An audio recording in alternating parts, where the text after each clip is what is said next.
It is December 6th. It is my birthday. And yes, I'm up. It is 6:30 in the morning and I get to go to work today. I requested off, okay. And then my manager asked me if I could like come in to work a little shift in the morning, like really early, 7:30 to like 12 or something because we have an event. And honestly, I was like, why not? Because like one, I get to make money in the morning, which we all know I need. And I was gonna be up by 7:30 anyway. So it's like, why not just work a little bit? I have plans like later. I didn't really plan anything because I just didn't feel like it. But I might go to the Ripped Bodice, which is the romance bookstore. And my friend's gonna take me to lunch. And I watch a movie. And I might go to dinner. It's still dark out, which is crazy. I hate coming outside when it's dark. Well, like starting my day when it's dark or like leaving for work when it's dark, which is crazy. But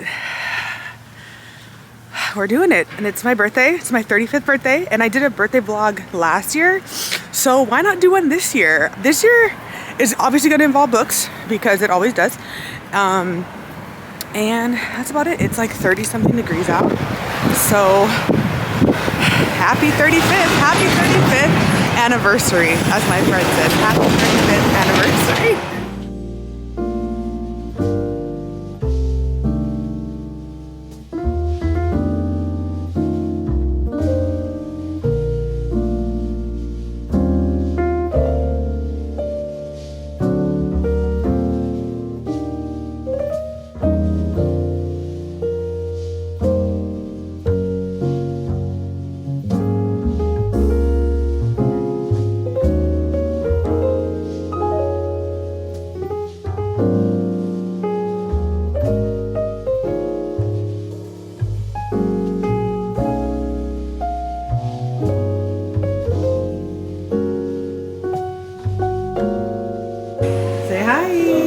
Like a Disney villain.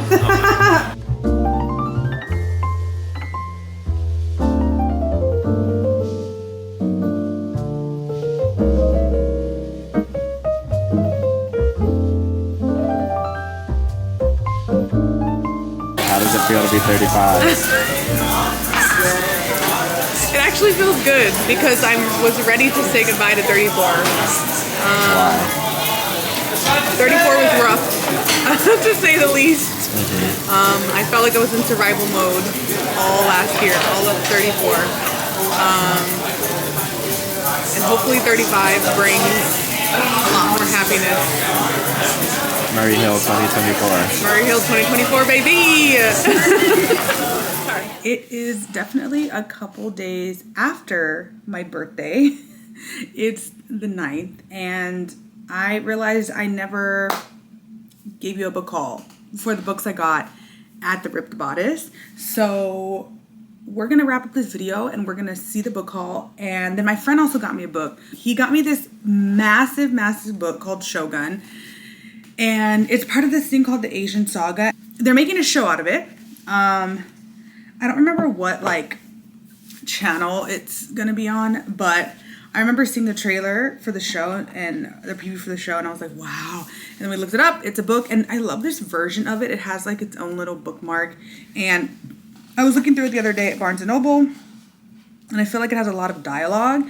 And I love books with a lot of dialogue. A lot of heavy like descriptions I'm not necessarily a fan of, but I love a book with a lot of dialogue. And this looks like it has a lot of dialogue just from me like flipping through the pages. So I'm excited to read this. This is over 1,200 pages. This is going to take me a minute, and I feel like it would be a big accomplishment if I finished this book. I also think this is like one in a series, so who knows if I'm gonna read the other ones, because I feel like if they're equally as large, I don't know, but we'll see how I feel about this one. And then she went to the Ripped Bodice. That was like the one thing I really wanted to do on my birthday, was go to the Ripped Bodice, and I ended up getting 8 books. 8 romance books. And I couldn't be happier. This was like, the store was so cute, and I definitely want to go back, and I definitely feel like this will be my like ultimate romance spot, you know? But let's look at the books. So I got 2 hardcover books and then I got 6 paperback books. The first book I got was Immortal Longings by Chloe Gong. Also, so they have mainly romance, like 90% of the store is romance. And then they have like a very small section of like, kind of like bestsellers. And so I think this was like in that like bestseller kind of like popular book section. So I got this, Immortal Longings by Chloe Gong. I have really been wanting to read this. My mom actually texted me the other day and was like, do you know this book? Do you have this book? And I'm like, of course I know the book. I don't have it and I haven't read it. But when I read I'm also reading The Hunger Games right now. So I feel like any book that describes itself as like having, oh, I didn't even notice this little, whatever, having like Hunger Game-esque things. It says that they're like host a set of games. Anything with like a set of games, I'm realizing I'm in it. I'm into it. Speaking of games, I think this one is definitely described as like vampires meets like Hunger Games, right? I don't know. The Serpent and the Wings of Night has all the fun of Court of Thorns and Roses, which again, I'm still in the second book of Court of Thorns and Roses. So whatever. But anyway, I got this one. This one came out in hardcover. I really am sad that I missed the boat on like getting just the 2 paperbacks that were independently published on Amazon. I would have loved to have those because I don't love hardcover books, but I will say this one is like kind of like the compact one compared to, you know, you have like the huge hardcover books, but this is like the smaller trim, and it's autographed. Not that I really care per se, but this was the only copy they had. I couldn't find, this was the only copy I saw in the entire store.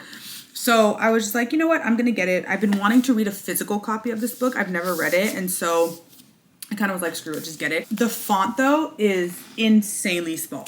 Insanely small. So that's gonna be interesting, but I like the way the font is, even though it's super small. Then I got some other books, some other cute ones. I got this one called You With a View. I've seen this one at Barnes & Noble, and I kind of saved all my like romance book buying for that store. I had been holding off on buying some books because I really wanted to go to the Ripped Bodice and buy them. So I got this one, You With a View. It says that it's 2 former high school enemies must reunite for a road trip inspired by their grandparents' broken engagement in this electric debut romance. Enemies to lovers.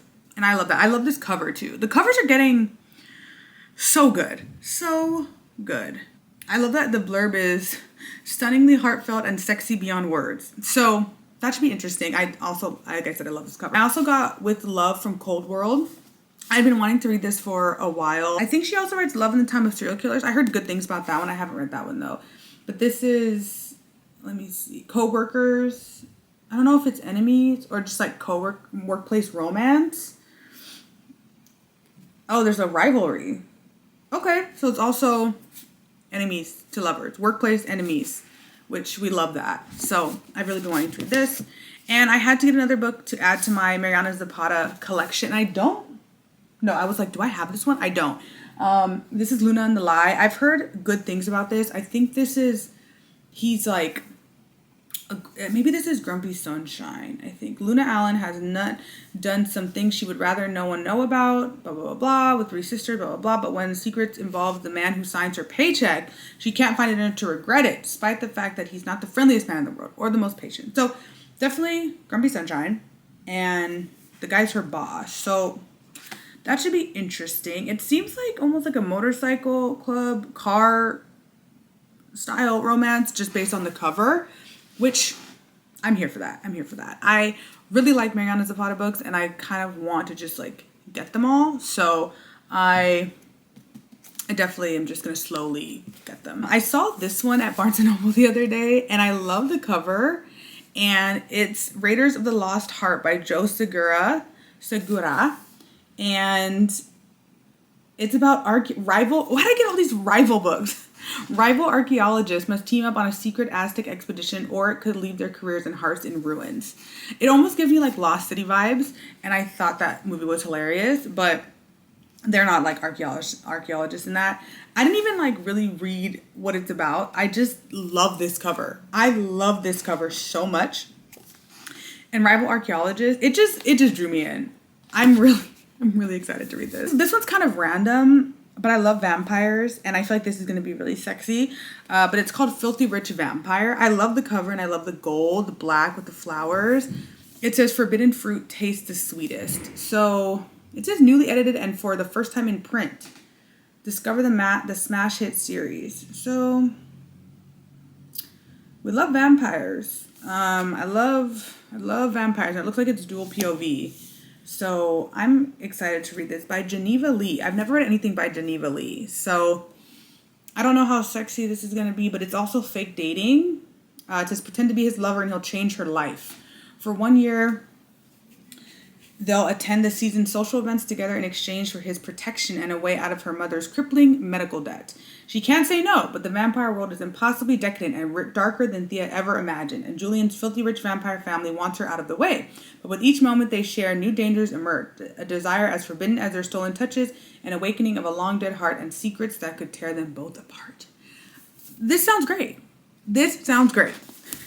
And last but not least, Kennedy Ryan's book, When You Are Mine, this is like one of her first books, I think, traditionally published, by Forever. And so I had to get it. I don't own this series, and I think it's a trilogy, but I don't own this one. This is like the only series I don't own by her, and so I had to get it. And this is all of them. I think they're upside down, but oh well.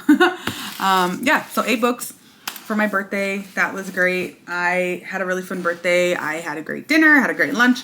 I saw a documentary, and then I went to the Ripped Bodice, and it was just really fun. And I like to spend part of my birthday alone, so I did that, but I also got to be with some people, which was nice. But now the day is over. So now we just pray and hope and manifest that year 35 is better than year 34. Don't forget to follow me on Instagram. Don't forget to follow me on TikTok. And please subscribe, because I really love doing this, even though it's been a little bit of a hiatus, because there's been other things happening in my life that have been stressful. But until next time, bye.